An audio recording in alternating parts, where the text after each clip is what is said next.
Gwyneth Paltrow recently tried a fast mimicking diet on her new Netflix show, Goop. Is it legit or full of shit?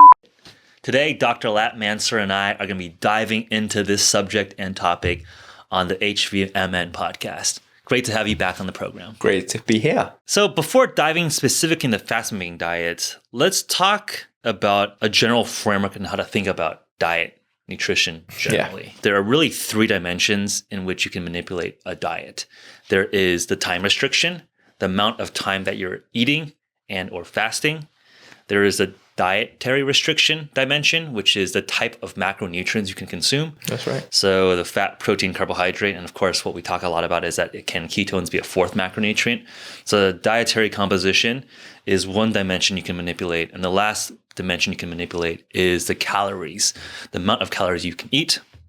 And typically that's between 2,000 to 3,000 calories a day for a normal adult human. Calorie restriction is a sense of restricting the amount of calories you can take within. So if you think about every single type of diet, every single type of nutrition plan, it's essentially some combination and tweaking and manipulation of one or more of these dimensions. So let's talk about like intermittent fasting, for example. If you're doing 18-6, well, if you're not restricting the type of food you're eating or the calories you're eating, then you're really just restricting on time. Yep. Ketogenic diet, you're really just restricting on carbohydrates and increasing your fat intake. And people that are doing intermittent fasting and a ketogenic diet, well, now you're manipulating both time and dietary as dimensions. And of course, you can kind of do all three if you're counting calories and manipulating your macronutrients and doing intermittent fasting. Now you're doing a combination of all three. In our program, obviously, we talk a lot about ketogenic diet, which is a way to do dietary manipulation. We talk a lot about intermittent fasting, which is time to do time restriction or time manipulation.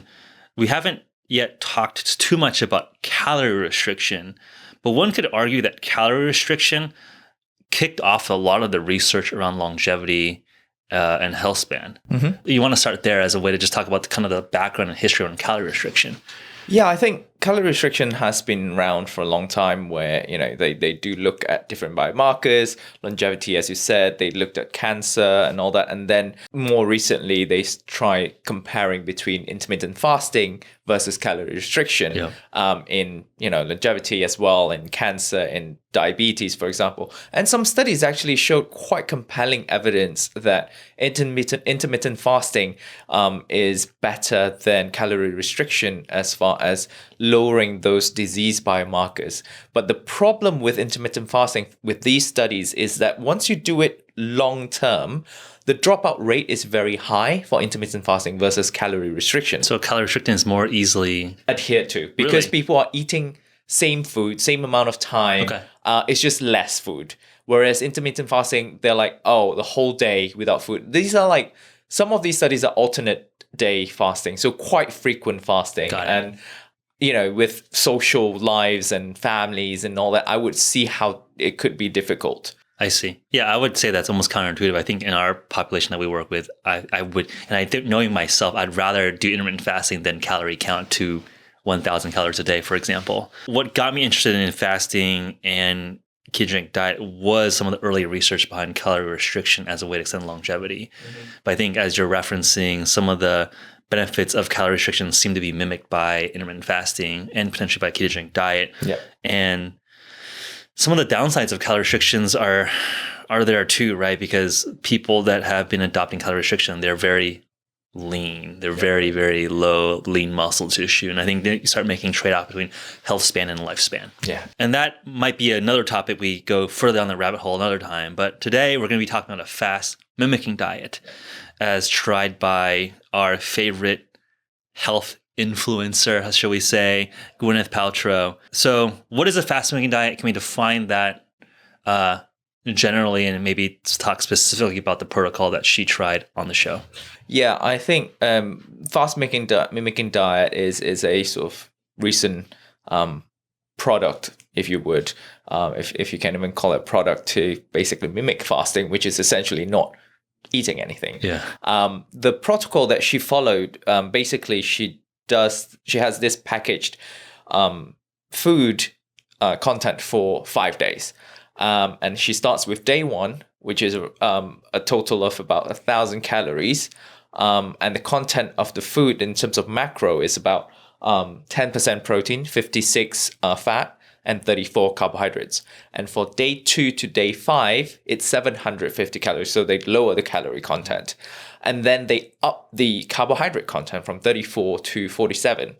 And then the protein is around the same, and fat got lowered because they upped the carbohydrate, which I don't really understand why and what's the rationale around the macro. We can talk about that in a bit, and I can ask your opinion on what do you think about it as well. Yeah. So that's basically the protocol. It's a very low calorie intake for 5 days, everything packaged up. You just need to reconstitute it with water and whatnot. And so what's in there? Like I was just looking at it's like crackers and tea, soups and tea. minestrone. Yeah, it's dry frozen food maybe. It's But I think some of in the specific product that she used, I think they labeled it with like plant-based, make it sound a little bit more palatable. But essentially, I think if you look at the components, it's essentially what it sounds like to me, packaged minestrone, kind of more plant-based type foods. Yeah. Low calorie, as you say. But I think interesting from a dietary perspective, the macro ratios are basically comparable to standard Western diet, right? Absolutely, yeah. So between high 30s, low 40s carbohydrate, around 50% fat, and then 10% protein? Yeah. And the standard Western diet is typically, I think 50% carbohydrates. 50% carbohydrate, when 15% protein and 35%. Yeah, that's right. Fat. So we can obviously get more specific into the specific types of fat and carbohydrates and all that. But I think for the purposes of just giving a summary, essentially you're getting close to a standard Western diet, but just less dietary in dietary dimension.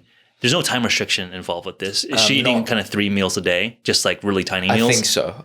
Not like she was still eating lunch and dinners, and she'll have desserts.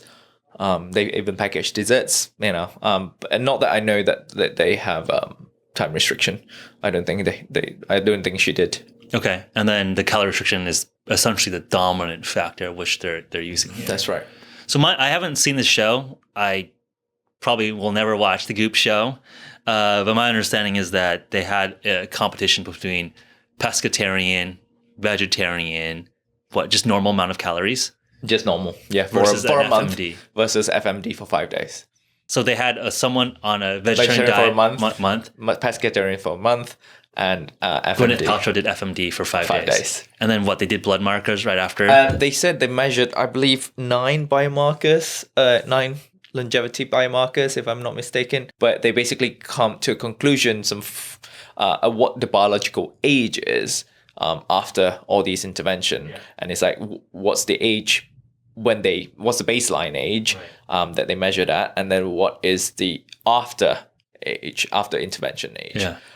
So it turns out that Gwyneth Paltrow had the most improved biological age after FMD. If you ask me if that's more of a marketing move, I don't know. It looks like it because... Come on, it's clearly a bullshit experiment. Let's just speak reality and just talk about... Let's just poke holes at why this is a dumb protocol. Right. And move on from there. It's different individuals, different biological compositions, baselines, different diet, no controlled environment, and also different timeline as well. So what I'm getting from the show is that after 5 days of FMD, the effect, assuming they measured all 3 of them after 1 month, the benefits will stay after a month. So yeah, I have a lot of questions with regards to how they run the experiment, if they can even call it that. I mean, they can, us talking science here, very easily could do a crossover study. You have each of these 3 people do all three diets. You could definitely make the timeline the same, right? Do 5 days of vegetarianism, 5 days of pescatarian, 5 days of FMD. But ultimately, you're just comparing very different interventions, right? You're comparing calorie restriction essentially to dietary restriction. What can you really gain from that? And especially when you count 9 arbitrary biomarkers versus potentially you want to optimize for performance. I can definitely see how you have 1,000 calories a day for 5 days. You might improve your insulin, your blood sugar, because essentially calorie restricting or just not eating that much, which might improve your physical biomarkers nicely for 5 days. But you're never going to want to compete in an Olympic marathon, or never going to want to do something intense at the end of 5 days of being half starving, right? No, yeah. So if I'm trying to optimize for performance, whether that's physical performance or a test, are you really going to be doing calorie restriction before that versus having full calories and having meat, fish, or just veggies? So easy critiques there. But just broadly, I think the FMD product just seems silly to me. I would love to see a 4th or 5th arm where we were just talking a little bit beforehand. What if you had 3 Snickers bars? I was just looking at the macros of a Snickers bar. One Snickers bar is 250 calories, 33 grams of carbohydrate, 12 grams of fat, and 4 grams of protein. So almost close to the calorie breakdown from a dietary perspective, about half carb, half fat, and a little bit of protein. You get 750 calories of Snickers bars. And I'd love to compare that to the fast mimicking diet. What will have a better outcome over 5 days? You have 3 Snickers bars for 5 days versus an FMD. I would argue that I would like to have the same metabolic blood marker results. So challenge out there. Let's run the experiment. I'll put it on the line. 3 Snickers bars, 250 calories each, compared to an FMD 5-day experiment. You'll get the same result. So 3 Snicker bars per day for 5 days. Correct. Take it all at once. So I'm open to having it be a little bit more fair. Okay. And using no time restriction advantage on the Snickers bars. Okay. But I'd love to just do a challenge where it's like, okay, you think your protocol is so good. I'm going to tweak the protocol a little bit. And if you think this is extra credit, let's have the 750 grams or calories of Snickers bars be in one bolus. Yeah. So you get the time restriction of having a big Snickers breakfast. And then you fast for the rest of the day for 5 days in a row. Yeah. And let's compete that with an FMD. Well, I think if we're looking at just the macros and the time-restricted feeding protocol-wise, it should yield the same results. As for the additional stuff that, the secret sauce of the FMD, if they have one, versus the additives or preservatives in Snicker bars, it might make a difference. We'll find out. I mean, I would love to see the results if people are going to do it. Yeah. Go to the same lab or whatnot to measure those biological markers and see what the difference is. Because my argument is that we know that intermittent fasting or even calorie restriction has been very well documented in humans and all the benefits with it. What's the rationale of FMD? Why are you paying to not eat or to eat less when you can just not eat?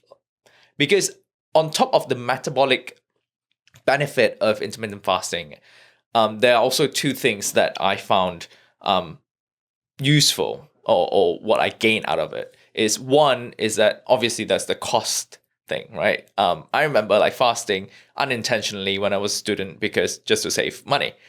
Secondly, I think it's a lot to do with mental strength. It's the gratifying feeling that after you fast, you feel accomplished. Yeah. That gives you that sort of cycle of confidence boost as well as feel good, about yourself. And then you feast and you really enjoy the food and have all that on top of the metabolic benefits. Yep. So yeah, my question or my challenge is what is the value proposition of the FMD versus a conventional faster? So exactly, I 100% agree with you.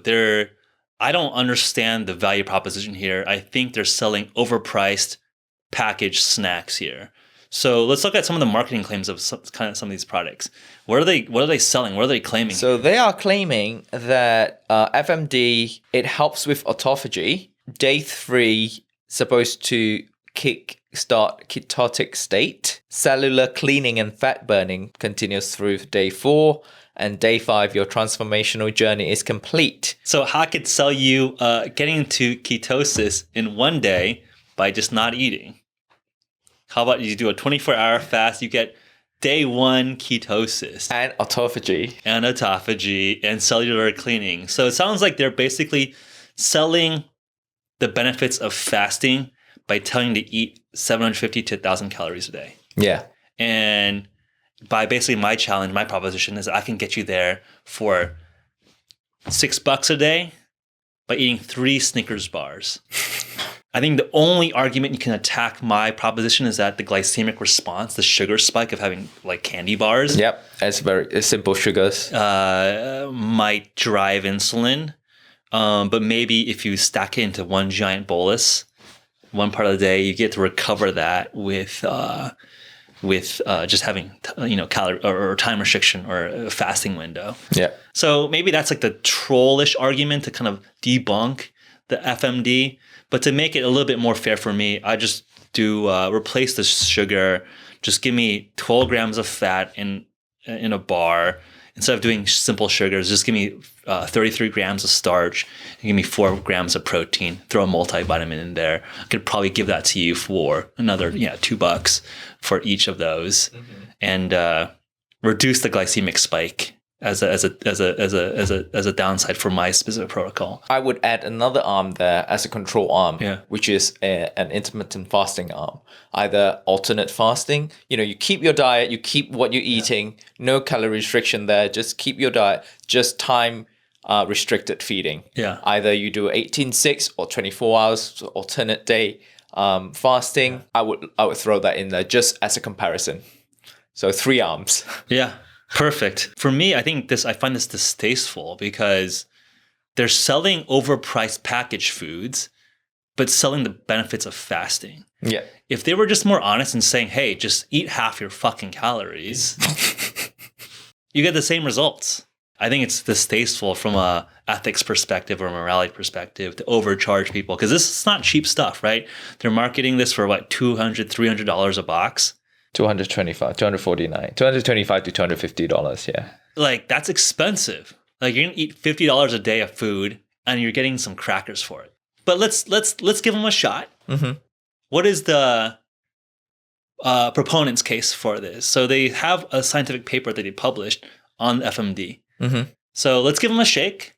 What did that study show? What do they experiment with? So they have run studies with FMD on mice. And they have seen lowered glycemic response.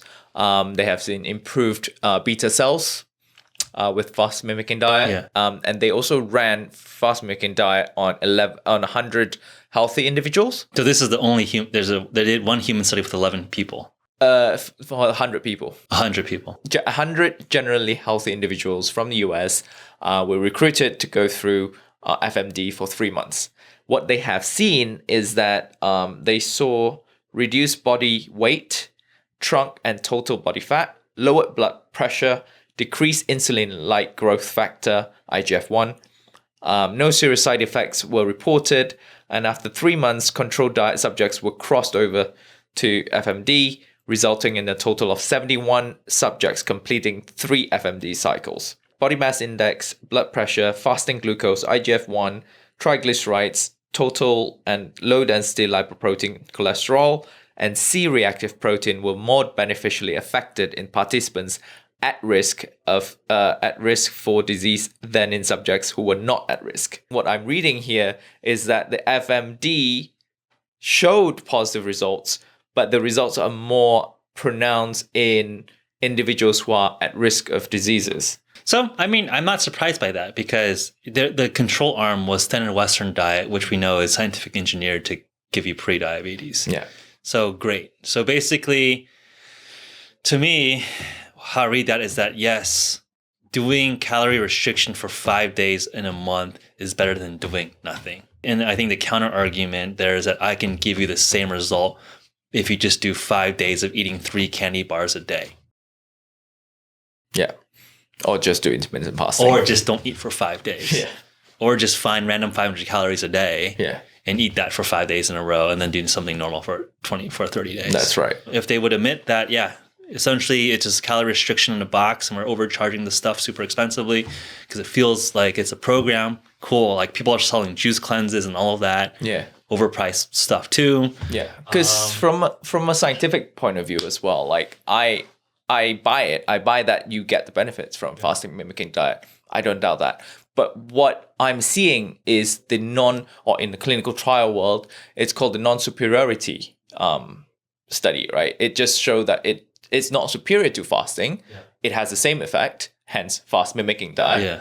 But people are paying for it rather than they can do it for free at home by not eating. And I think the part that's like makes me a little bit angry is that they're not just paying a little bit; they're paying a lot for it. Again, $50 a day for 500 to 750 or 1,000 calories of snack food. Yeah, might be a little fancy snack food, but come on, let's be real. This is like kale crackers, little teas, and some minestrone. Just buy the Campbell's thing and dose it out for 5 days, and you're set. I just saved everyone $200. So if you want to do a fast mimicking diet, I think it's very reasonable because I think it is hard to do long fasts. I've done a lot of longer extended fasts myself. It's hard to do 3, 4, 5, 7-day fasts. Yeah. So having a little bit of a crutch is definitely helpful and useful.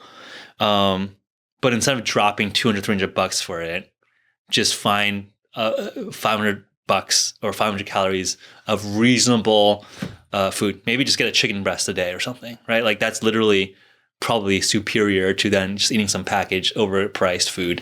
Since you talked about sort of long period of fasting, from your experience, do you find any difference in terms of like if you fast for 3, 4, 3, 5, 7 days fast versus say 18-6, the sort of fast or alternate day fast? Yeah. How because I've never gone through it, so I believe you have, and what do you think how your body feels about it? Longer fasts really ramp up your ketogenesis and your ketone levels. In an 18-6, if you're not eating a low carbohydrate diet, I doubt you're really getting ketosis unless you're exercising really, really aggressively in the earlier parts of that fast. You just don't have too much glycogen reserves to fully get into ketosis. So to me, there's definitely the benefit of that time. I think that time dimension is very important. I think the more interesting scientific question for me is what are the mechanisms that drive the benefits of fasting? Is it the calorie restriction component, or is it the dietary restriction component that drives ketosis? I think that's just literally an open question a lot of our friends or colleagues in academia are researching today. Mm-hmm. And I think that's where our interest in exogenous ketones like ketone ester are very interesting, because if it's really ketones themselves as a signaling molecule or signaling metabolite, can you ignore the calorie restriction side and get the benefits of it just from having exogenous ketones in your system? Yeah. I don't think that's true. Even if calorie restriction is the trigger, I would be interested to know what's the threshold. Yeah. Is it different from individual to individual? Or is there a magic number that if you get lower than that number, then something is a threshold that fires. Exactly. Yeah. So my hypothesis is that no, ketones are not just the magical metabolite. Like I'm not dogmatic there. I think there is some magic combination of calorie restriction and the presence of ketones. There's probably some benefit of your body naturally endogenously producing ketones. Mm-hmm. I try to be high integrity, not just shill, because obviously I have a financial interest in this in ketone esters and exogenous ketones. But like I don't care about that. Like I think I'd rather just actually understand the truth and let people know how the science and mechanisms work. Mm-hmm. Because I'm not afraid if this is useless for mimicking a fast. There's clearly value for athletic performance or cognitive performance or other indications. I'd rather have people get value from a product that actually works and is cost efficient, rather than trying to like bend science and manipulate a clinical trial to tell the story I want to tell.